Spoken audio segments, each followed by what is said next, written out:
ಆರಾಧಿಸ್ತಕ್ಕಂಥ ಆ ಮಂಜುನಾಥೇಶ್ವರನ ಒಂದು ಸನ್ನಿಧಿಗೆ ಆ ಪರಮಾತ್ಮನಿಗೆ ಕಳಂಕ ತರುವಂಥ ಒಂದು ಪ್ರಯತ್ನವನ್ನು ಮಾಡಿ ಇವತ್ತು ಜೈಲು ಕಬ್ಬಿ ಎಣಿಸ್ತಾ ಇರ್ತಕ್ಕಂಥದ್ದು ನಿಮ್ಮೆಲ್ಲರಿಗೂ ಗೊತ್ತಿದೆ. ಇವತ್ತು ಬಹುತೇಕ ಮುಂದಿನ ದಿನಗಳಲ್ಲಿ ಇವತ್ತು ಆ ಪರಮಾತ್ಮನ ಒಂದು ಅವಕೃಪೆಗೆ ಒಳಗಾದಂಥವರು ಯಾವ ರೀತಿ ಭಸ್ಮ ಆಗಿದ್ದಾರೆ ಅಂತಕ್ಕಂಥದ್ದನ್ನು ನಾವು ಕಣ್ಮುಂದೆ ನೋಡ್ತಾ ಇದ್ದೀವಿ. ಬಹುತೇಕ ಆ ಸ್ಥಿತಿ ಕಾಂಗ್ರೆಸ್ ಪಕ್ಷದವರಿಗೆ ಮುಂದಿನ ದಿನಗಳಲ್ಲಿ ಬರುತ್ತೆ.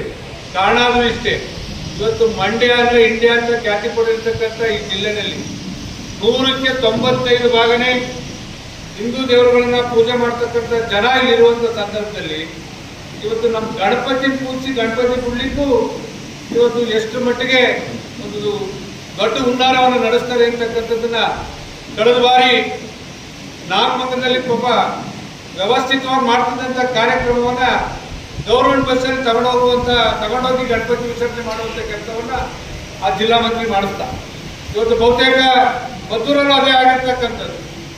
ಬಹಳ ಎಕ್ಸ್ಪೈರ್ ಹೇಳ್ತಾ ಇದ್ರು ನೆನ್ನೆ ನಮ್ಮ ಕನ್ಸ್ಪನ್ಸರ್ನಲ್ಲಿ ಗಲಾಟೆ ಆಗುತ್ತೆ ನಾವು ಭಾವಿಸಿರ್ಲಿಲ್ಲ ಸರ್. ಯಾವ ಅಯೋಧ್ಯೆ ಚನ್ನಪಟ್ಟಣದಿಂದ ಬಂದು ಇವತ್ತು ಆ ವ್ಯವಸ್ಥೆನ ಹಾಳು ಮಾಡಿ ಇವತ್ತು ಆ ಮುಸ್ಲಿಂ ಮುಖಂಡರೇ ಹೇಳ್ತಾ ಇದ್ದಾರೆ ನಾವು ಈ ಅಯೋಧ್ಯೆ ಮಾಡಿರೋದು ತಪ್ಪು ಅಂತ. ಇವತ್ತು ನಮಗೆಲ್ಲ ಈ ಜಿಲ್ಲೆಗೆ ಮಸಿ ಬೆಳೆಯುವಂಥ ಕೆಲಸ ಮಾಡಬೇಕು ಅಂತೇಳಿ ಹೇಳ್ತಾರೆ. ಪಾಪ ಜಿಲ್ಲಾ ಮಂತ್ರಿ ಎಷ್ಟು ಚೆನ್ನಾಗಿ ಅಂದರೆ ನಮಗೇನು ಮಾಡೋಕ್ಕೆ ಕೆಲಸ ಇಲ್ಲಂತೆ. BJP-ಯವ್ರಿಗೂ JDS-ನವ್ರಿಗೂ ಅವರು ಬೇಕು ಕುಚೋದ್ಯ ಮಾಡಿಬಿಟ್ರು ಅಂತೇಳಿ ಮಾತಾಡುವಂಥ ಮಾತುಗಳನ್ನು ಮಾತಾಡಿ ಇಂಥ ಹೀನಾಯ ಸ್ಥಿತಿಯಲ್ಲಿ ಈ ಜಿಲ್ಲೆಯನ್ನು ತೆಗೆದುಕೊಂಡು ಹೋಗುವಂಥ ಕೆಲಸ ಮಾಡ್ತಾ ಇದ್ದಾರೆ.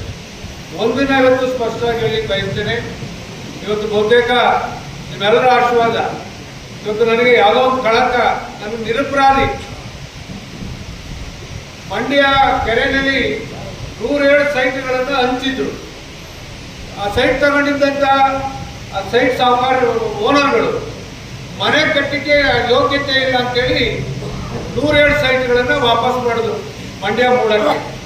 ಆ ಮಾಡಿದಂಥ ಸಂದರ್ಭದಲ್ಲಿ ಬಹುತೇಕ ನಾನು ಆಗ್ತಾನೆ 2008ರಲ್ಲಿ ಡಿಲಿಮಿಟೇಷನ್ ಆಗಿ ಮೇಲ್ಕೋಟೆ ವಿಧಾನಸಭಾ ಕ್ಷೇತ್ರ ಆಯಿತು. ನನ್ನ ದುದ್ದಾವಳಿಯಲ್ಲಿ ಸೇರ್ಕೊಂಡ ಮೇಲೆ ನಮ್ಮ ಮಂಡ್ಯ ಬಾಡು ವಿಸಿಪುರಂ ಗೇಟ್ ಗಂಟನು ಆ ಗ್ರಾಮಗಳು ದುದ್ದಾವಳಿ ಸೇರುತ್ತೆ. ಆಗ ಅಲ್ಲಿ ಬೋರ್ಡ್ ಮೆಂಬರ್ ಮೂಡಾಕು ನಮ್ಮನ್ನ ಬೋರ್ಡ್ ಈ ಮೇಲ್ಕೋಟೆ MLA ಯಾರು ಇರ್ತಾರೆ ಅವ್ರನ್ನ ಬೋರ್ಡ್ ಮೆಂಬರ್ ಅಂತ ಮಾಡ್ಕೊತಾರೆ. ಆ ಸಬ್ಜೆಕ್ಟ್ ತಂದರು, ಸರ್ 107 ಸೈಟು ವಾಪಸ್ ಮಾಡಿಬಿಟ್ಟಿದ್ದಾರೆ, ನಮಗೆ ಸೈಟ್ ಬೇಡ, ಆ ಮನೆ ಕಟ್ಟಕ್ಕಾಗಲ್ಲ ಕೆರೆ ಒಳಗೆ ಅಂತೇಳಿ ಅದನ್ನು ಏನಾದರೂ ಮಾಡಿ ಯಾರೋ ರಿಯಲ್ ಎಸ್ಟೇಟ್ ಅವರು ಬೆಂಗಳೂರಲ್ಲಿ ಬಂದಾರೆ ಸರ್, ಒಟ್ಟಿಗೆ ಮಾಡಿಬಿಟ್ಟು ಸ್ಟೇಟ್ ಬ್ಯಾಂಕ್ ಆಫ್ ಮೈಸೂರಲ್ಲಿ ಸಾಲ ತಗೊಂಡಿದ್ದೀವಿ ಸರ್, ದುಡ್ಡು ಕಟ್ಬಿಡ್ತೀವಿ ಅಂತೇಳಿ ಆ ಕಮಿಷನ್ರು ಅಧಿಕಾರಿಗಳು ಹೇಳಿದ್ರು. ರೀ ನೀವು ಯಾವ ರಿಯಲ್ ಎಸ್ಟೇಟ್ ಬೆಂಗಳೂರಲ್ಲಿ ಮಾರಕ್ಕೆ ಸೈಟ್ ತಗೊಂಡಿರೋದು ಆಯ್ತು, ಅವ್ರು ಬೇಡ ಸೈಟ್ ವಾಪಸ್ ಕೊಟ್ಟವ್ರೆ. ಇನ್ನೊಂದ್ಸಲ ಕಾಲ್ ಮಾಡಿ ಲೋಕಲ್ ಆಗಿ ಬರಲೇ ಇಲ್ವಾ, ಈಗೆಲ್ಲ ಅಲ್ಲಿ ಬೋರ್ಡ್ ಮೆಂಬರ್ ಆದವ್ರಿಗೆ ಆಫೀಸ್ ಮಾಡೋಕ್ಕೂ ಮತ್ತೊಂದು ಅವತ್ತೇನು ರೇಟ್ ಬಾಳುತ್ತೆ ಬಜಾರ್ ರೇಟು ಫಿಕ್ಸ್ ಮಾಡಿದ್ದೀವಿ. ಯಾರು ಬರಲಿಲ್ಲ ಅಂದ್ರೆ ನಮಗೂ ಒಂದೊಂದು ಬರೀರಿ, ತೊಂದರೆ ಇಲ್ಲ, ಅದು ಕಟ್ಬಿಟ್ಟು ನಾವು ಬರ್ಸ್ಕೊತೀವಿ, ಬರಲಿ ಆಮೇಲೆ ಯೋಚನೆ ಮಾಡೋಣ ಯಾಕೆ ಬರಲಿಲ್ಲ ಅಂತೇಳಿ ಮಾಡಿದ್ವಿ.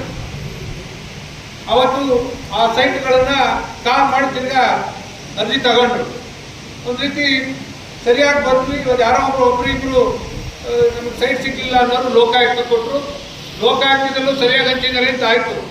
ಹೊರಗೆ ತಗೊಂಡೋಗಿ ಕೇಸ CBI ಕೊಡ್ಬೋದು. ದೊಡ್ಡ ಹುನ್ನಾರ ನಡೆದೋಯ್ತು. ಏನಾದ್ರು ಮಾಡಿ ಪುಟ್ಟರಾಜವ್ರನ್ನ ಜೈಲಿಗೆ ಕಳಿಸ್ಬೇಕು ಅಂತೇಳಿ ನಾನು ಆ ಮೀಟಿಂಗ್ ಹೋಗಿಲ್ಲ, ಆ ಡಿಸಿಷನ್ಗೆ ಸೈನ್ ಹಾಕಿಲ್ಲ. ಒಂದು ಇಷ್ಟೇ ಹೇಳಿದ್ದು, ಯಾರೂ ಬರಲಿಲ್ಲ ಅಂದರೆ ನಾವು ಬೇಕಾರಲ್ಲಿ ಈಗ ಮಂಡ್ಯದಲ್ಲಿ ಕಳೆದ 17 ವರ್ಷದಿಂದ ಬಾಡಿಗೆ ಮನೆಯಲ್ಲಿ ಇದ್ದೀವಿ. ಅಲ್ಲಿ ಆಫೀಸ್ ಮಾಡ್ಕೊಂಡು ನನ್ನ ದುಡ್ಡೋಬಳಿಯ ಕಾರ್ಯಕರ್ತರು ಮುಖಂಡರು ಬಂದರೆ ಅವ್ರ ಕಷ್ಟ ಸುಖ ವಿಚಾರ ಮಾಡಲಿಕ್ಕೆ ಅಂತೇಳಿ ಯಾರು ಬರಲಿಲ್ಲ. ಕೊಡಿ ಅಂತ ಹೇಳಿದ್ವಿ. ಬಜಾರ್ ರೇಟ್ಗೆ 1,000 ಜಾಸ್ತಿ ನನಗೆ ಫಿಕ್ಸ್ ಮಾಡಿಸಿ ಆ ಸೈಟನ್ನು ಅಲಾಟ್ ಮಾಡಿದ್ವಿ. ತಗೊಂಡೋಗಿ CBI ಕೊಟ್ರಪ್ಪ. ಬಹುತೇಕ ಅಂತ 10 ಸೈಟ್ ತಗೋಬೇಕಿತ್ತು ನಾನು. ಅಷ್ಟು ನಮ್ಮನ್ನ ಜೀವ ಹಿಂಡಾಕ್ಬಿಟ್ರು. ಏನಾರು ಮಾಡಿ ಈ ಜುಮಾಂದಲ ಪೊಲೀಸ್ ಸ್ಟೇಷನ್ ಕೇಸ್ ಹಾಕೊಂಡಿಲ್ಲ, ಕೊಟ್ಟ CBIಗೆ ಕೊಟ್ಟು ಜೈಲಿಗೆ ಹಾಕ್ಬೇಕು ಅಂತೇಳಿ ಭಾಳ ದೊಡ್ಡ ಹುನ್ನಾರ ನಡೆದೋಯ್ತು. ಆದರೂ ನ್ಯಾಯದೇವತೆ ನಮ್ಮ ಪರ ಇದ್ರು. ಹೈಕೋರ್ಟಲ್ಲಿ ಗೆದ್ದಿದ್ವಿ. ಇವತ್ತು ತಿರ್ಗಾ CBIಗೆ ಸುಪ್ರೀಂ ಕೋರ್ಟ್ಗೆ ಹೋದ್ರು. ಮೊನ್ನೆ ಸುಪ್ರೀಂ ಕೋರ್ಟಲ್ಲಿ ಇದು CBI ಕೋರ್ಟ್ಗೆ ಯೋಗ್ಯತೆನೇ ಇಲ್ಲ ಅಂತ, ಯಾವುದೇ ತಪ್ಪು ಮಾಡಿಲ್ಲ ಪುಟ್ಟರಾಜು ಅಂತೇಳಿ ಡಿಸಿಷನ್ ಆಗಿ ಇವತ್ತು ನಿಮಗೆ ಕಳಂಕ ಹೋಗಬಾರ್ದು ಅಂತ ಕೆಲಸ ನಿಮ್ಮ ಆಶೀರ್ವಾದದಿಂದ ಆಗಿದೆ. ಇಂಥ ಅನೇಕ ಸನ್ನಿವೇಶಗಳನ್ನು ನಾವು ನೋಡಿದ್ದೀವಿ. ಬಹುತೇಕ ಕಳೆದ 2023 ಚುನಾವಣೆಯಲ್ಲಿ ಬಹುತೇಕ ನಮಗೆ 82,250 ಓಟ್ ಬಂದರು. ಇವತ್ತು ಬಹುತೇಕ ನಮ್ಮ ಓಟು ನಮ್ಗೆ ತುಂಬಿದೆ.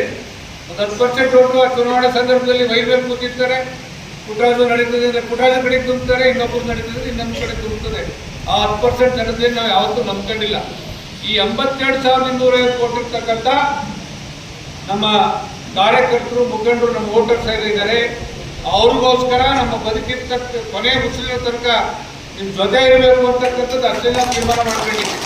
ಬಹುತೇಕ ಮುಂದೆ ನಾವು ಏನೋ ಆಗಬೇಕು ಅಂತಕ್ಕಂಥ ಅಭಿಲಾಷೆನೂ ನಾವು ಇಟ್ಕೊಂಡಿಲ್ಲ. ದಯಮಾಡಿ ತಾವು ಅರ್ಥ ಮಾಡ್ಕೋಬೇಕು. ಪಾಂಡುಪುರ ವಿಧಾನಸಭಾ ಕ್ಷೇತ್ರದ ಕೊನೆ ಶಾಸಕ ನಾನು, ಮೇಲ್ಕೋಟೆ ವಿಧಾನಸಭಾ ಕ್ಷೇತ್ರದ ಮೊದಲನೇ ಶಾಸಕ. ಸ್ವತಂತ್ರ ಬಂದ ಇತಿಹಾಸದಲ್ಲಿ ಯಾರು ಲೋಕಸಭಾ ಸದಸ್ಯರಾಗಿರಲಿಲ್ಲ. ನಾನು ಕಣ್ಪನ್ಸಲ್ಲೂ ನಾನು ಲೋಕಸಭಾ ಸದಸ್ಯರಾಗಿದ್ದೀನಿ ಅಂತ ಅನ್ಕೊಂಡಿರಲಿಲ್ಲ. ಇವತ್ತು ದೇವೇಗೌಡರಂತ ಒಬ್ಬ ಮಹಾನ್ ನಾಯಕನ ಜೊತೆ ನಾವು ಕೂತು ಅವತ್ತು ಸಂಸತ್ನಲ್ಲಿ ಕೆಲಸ ಮಾಡುವಂಥ ಒಂದು ಅವಕಾಶ ಅವತ್ತು ನೀವು 16,500 ಲೀಡ್ ಕೊಟ್ಟ ಕಾರಣದಿಂದ ಅವತ್ತು ಗೆದ್ದು ಲೋಕಸಭಾ ಸದಸ್ಯರಾಗಿ ಪ್ರಪ್ರಥಮ ಬಾರಿಗೆ ಪಾಂಡುಪುರ ತಾಲೂಕಿನಲ್ಲಿ ಒಬ್ಬ ಲೋಕಸಭಾ ಸದಸ್ಯ ಆಗುವಂಥ ಅವಕಾಶ ನಿಮ್ಮಿಂದ ಸಿಕ್ಕಿದೆ. ಅದಕ್ಕೆ ನಾನು ಯಾವತ್ತೂ ಋಣಿಯಾಗಿರ್ಬೇಕು ಅಂತೇಳಿ ತೀರ್ಮಾನ ಮಾಡಿದ್ದೀನಿ. ಹಾಗೆ ಇವತ್ತು ಈ ತಾಲೂಕಿಗೆ ಮಂತ್ರಿಗಿರಿ ಸ್ವತಂತ್ರ ಬಂದಾಗಿಂದ ಸಿಕ್ಕಿರಲಿಲ್ಲ.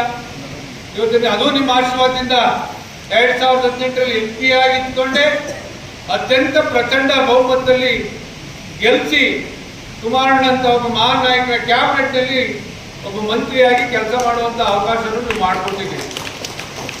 ಮಂತ್ರಿಯಾಗಿ ತಕ್ಷಣ ಜಿಲ್ಲಾ ಮಂತ್ರಿಯಾಗೂ ಸಹ ಜವಾಬ್ದಾರಿ ನಿರ್ವಹಿಸುವಂಥ ಅವಕಾಶ ನಿಮ್ಮ ಆಶೀರ್ವಾದದಿಂದ ಸಿಕ್ಕಿದೆ. ಮುಂದೆ ಏನಾದರೂ ಮಾಜಿನೇ, ನೀನು 3 ಸಲ ಮಾಜಿ ಅಂತ ಯಾರೂ ಅನ್ನಕ್ಕಿಲ್ಲ.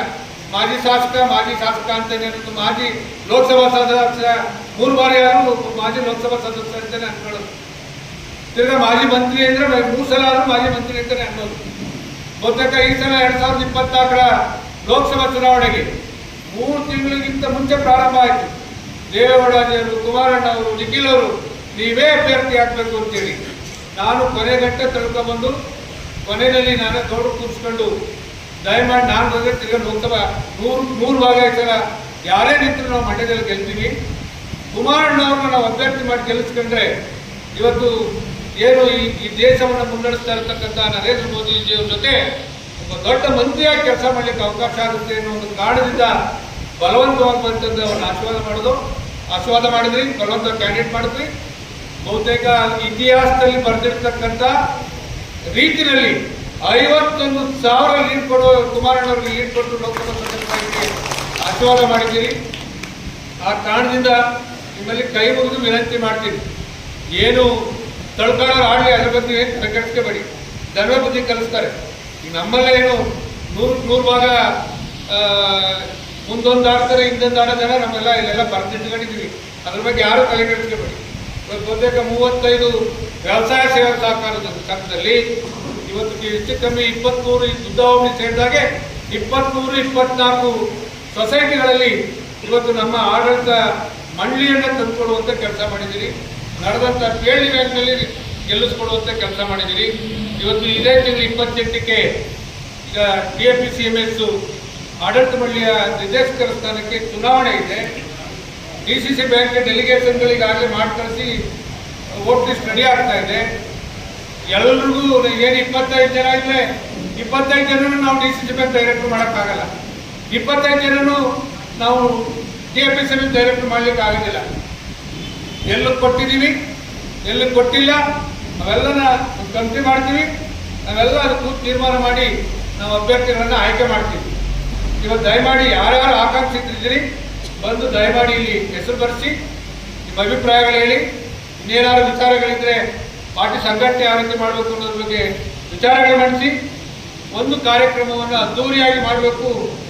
ನಿಖಿಲ್ ಅವರು ಇಡೀ 80 ವಿಧಾನಸಭಾ ಕ್ಷೇತ್ರದಲ್ಲಿ ಒಂದಕ್ಕಿಂತ ಒಂದು ಹೆಚ್ಚಿನ ಮಟ್ಟದಲ್ಲಿ ಕಾರ್ಯಕ್ರಮ ಮಾಡ್ಕೊಂಡು ಬರ್ತಾ ಇದ್ದಾರೆ. ನಾವು ಈಗಾಗಲೇ ಕಳೆದ ಏನು ಧರ್ಮಸ್ಥಳದ ಕಾರ್ಯಕ್ರಮಕ್ಕೂ ಮುನ್ನ ಮಾಡಬೇಕಾಗಿತ್ತು. ಆ ಧರ್ಮಸ್ಥಳದ ಕಾರ್ಯಕ್ರಮ ಫಿಕ್ಸ್ ಆದ ಕಾರಣದಿಂದ ಮುಂದಕ್ಕಾಗಿದ್ದೀವಿ. ಇವತ್ತಿಗೆ 25ಕ್ಕೆ ಮಾಡಬೇಕು ಅಂತಿದ್ವಿ. ಅವತ್ತು ದೆಹಲಿಯಲ್ಲಿ ಒಂದು ಅವರಿಗೆ ಕಾರ್ಯಕ್ರಮ ಇರೋ ಕಾರಣದಿಂದ ಇನ್ನೊಂದು ವಾರ ಮುಂದಕ್ಕಾಗಿ ಅಂತಕ್ಕಂಥದ್ದನ್ನು ಈಗ ತಾನೇ ನಾನು ದೂರವಾಣಿ ಮುಖಾಂತರ ತಿಳಿಸಿದ್ದಾರೆ. ಆ ದಿನಾಂಕವನ್ನು ಡೇಟನ್ನು ನಾವು ಫಿಕ್ಸ್ ಮಾಡ್ತೀವಿ.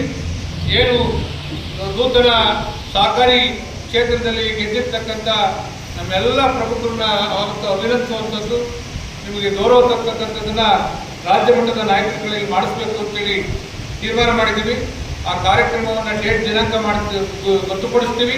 ಅವತ್ತು ಆ ಕಾರ್ಯಕ್ರಮವನ್ನು ಮಾಡೋಣ ಅಂತಕ್ಕಂಥ ಮಾತನ್ನು ಹೇಳಿ, ಏನು ಡೆಲಿಗೇಷನ್ ತಂದಿದ್ದೀರಿ ಅದರಲ್ಲಿ ನಿಮ್ಮ ಯಾರ್ಯಾರ ಡೆಲಿಗೇಷನ್ ಅಂತಕ್ಕಂಥದ್ದನ್ನ ನಿಮ್ಮ ಸೊಸೈಟಿ ಹೆಸರು ಪರಿಚಯ ಮಾಡಿಕೊಂಡು ಒಂದು ಮಾತನ್ನು ಹೇಳಬೇಕು.